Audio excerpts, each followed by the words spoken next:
is this? After almost 5 years, there have been 22 W video. different Hey, why is there a hashtag ad in here? Okay, I thought. Okay, I did not pay this guy to make the video, by the way. FNCSs, and since the beginning, viewers have predicted Clix to. I played 22.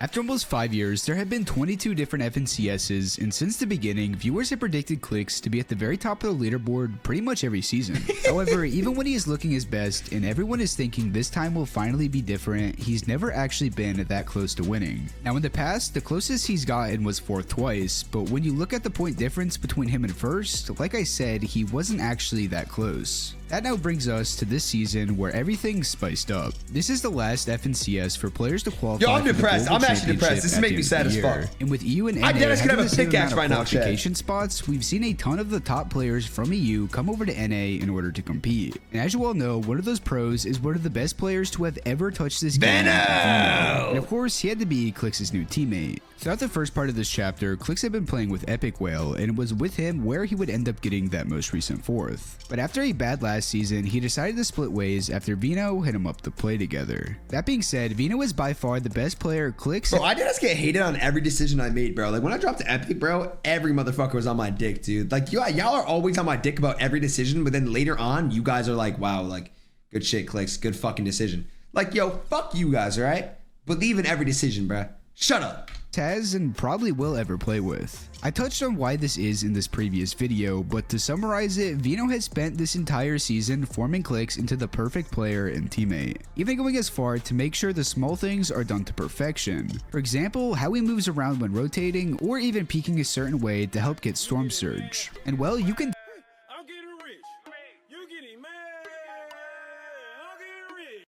They are my cars. I will let you drive one. Raul, you wouldn't be a cameraman if you had a Urus and a Rolls Royce, bro. It's definitely been working because Clix is 100% in his prime right now. This all happened very early in the season, and as you all probably know, this meta has changed a lot from Nitro Fist being vaulted, Nitro Splashes being nerfed, and even Crash Pads being added literally 2 weeks before the Grand Finals started. And that's not even close to it when you realize Epic Games made a meta-changing nerf to an item just 1 day before finals, which caused a ton of teams to do awful and others to pop off. Now, like I said, the meta has been all over the place, and at first, Clix and 𝐒𝐿 struggled. However, they did start nailing down their off-spawn strategies early on. Their drop spot this time was Sandy Steps, and with tons of heals, vending machines, a forecast tower, and launch pads nearby, they had literally everything they could have asked for. But even though they didn't really get dropped on, there was one team in particular who was determined to ruin their run, which again we'll touch on later. The moment we saw a significant change in their performance was during the first FNCS qualifier week. This was right after Nitro Fist were removed, meaning 1, it was way less likely to get killed by it, and 2, they could actually play height and not have to worry about the other 30 people flying through the sky. Because of this change, they would start playing very smart and aggressive to take height, which in the end led to them winning 3 out of the 6 games and of course placing 1st overall. This was their best performance as a team yet, and it had everyone asking, will this be the season we actually see Clix win?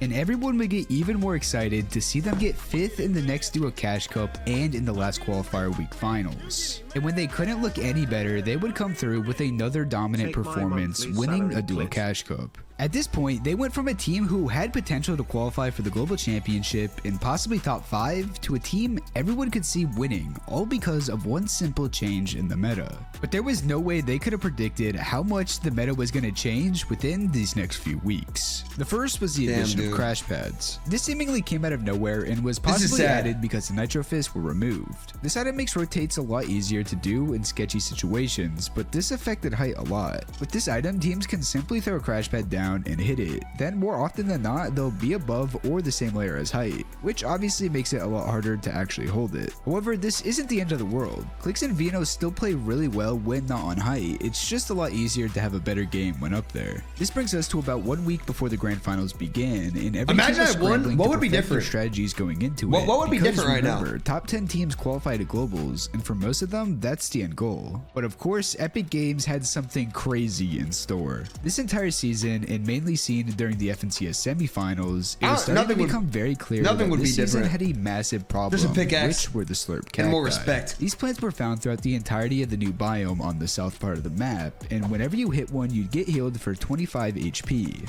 But the thing that made it really broken was that it infinitely regenerated. This became a massive problem because teams would just find a cactus, base up on it, then trade storm surge damage with another duo who was doing the exact same thing. Yeah, every team dropping north had an extremely hard time to stay above the surge threshold. And looking at this here, you can see the surge this season was way harder than not only last season, but ever. Because of this, Clix and 𝐒𝐿 realized they needed to switch things up. Before, they played for the forecast tower, however they realized doing this meant they couldn't claim a cactus in order to maximize their surge. And if you couldn't tell by now, getting storm surge damage is the #1 thing you need to do out of literally anything to do well in an FNCS finals. Luckily for them, they had one more duo cash cup to test this new strategy out. However, they ended up playing the worst we've seen them play since the start of FNCS. But most importantly, you guys should probably drop a like and subscribe if you're enjoying the video so far. Things were now looking a bit concerning. What is this sad shit that I see? Grands, Epic would make a bombshell of an announcement. They would tweet out saying only for the days FNCS occurred, 𝐻𝐿 would no longer regenerate. This was probably the craziest last second change we've ever seen in the entire history of competitive Fortnite. Literally the entire meta this season revolved around those slurp plants for 99% of duos. In making this change last second, ruined pretty much every single person's strategy, and obviously the pros were furious. However, Clix and 𝐒𝐿 were pretty much the only duo this change helped. The previous game plan, which was sitting up on the forecast tower hill, getting surge from there, then buying extra heals from the vending machine so they can trade damage, was back in motion. But later, they'd find out the hard way some people were not happy about this. With the most wild last second change we've seen, just 24 hours later, the grand finals were here. With Clix's strats now not being affected and throwing in the fact that they were uncontested, everyone was ready to see if they could finally take home his first FNCS title.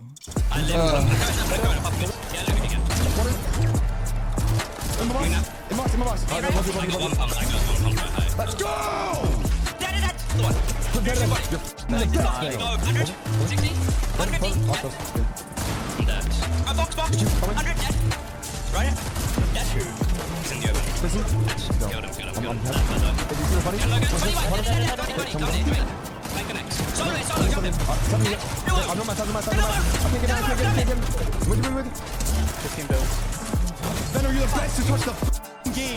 After day one, Clix and 𝐒𝐿 were able to play extremely consistently. This resulted in them being first place on the leaderboard, but not by too much with the reigning FNCS champs right on their heels. Everyone was hyped to see that he was doing it. Day 2 was potentially going to be when Clix would finally be crowned an FNCS winner, but nobody was. This was a fucking prepared for. This is so bad. What was actually going.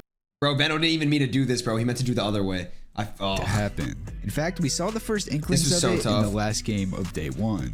In this match, 𝐿𝐿 and 𝐿 would end up rotating into their drop, taking some of their loot from the vending machine, then breaking it so Clix and 𝐒𝐿 couldn't get anything from it. And like I mentioned earlier, this vending machine is one of the most important parts of their game plan. But when viewers thought about it more, things started to seem a bit sketchy. For one, 𝐷zypha was pretty much dead last on the leaderboard, and in 5th place, still in contention to win, was 𝐵𝐷𝐿. 𝐷zypha and 𝐵𝐷𝐿 are really good friends, and from what I've heard, I believe they're actually roommates. Not on top anymore, of this, but apparently this isn't the first time 𝐵𝐷𝐿 sent him to grief another team at the top of the leaderboard, but I do want to say there is no hard proof. However, this still obviously upset Clix and his fans. Don't say it. But what made it even worse was when he switched his drop to fully land on them during day 2. Now thankfully, they ended up switching their drops, and this was actually the only game where Clix would run into 𝐷zypha. However, there was a completely new duo that would take over his role.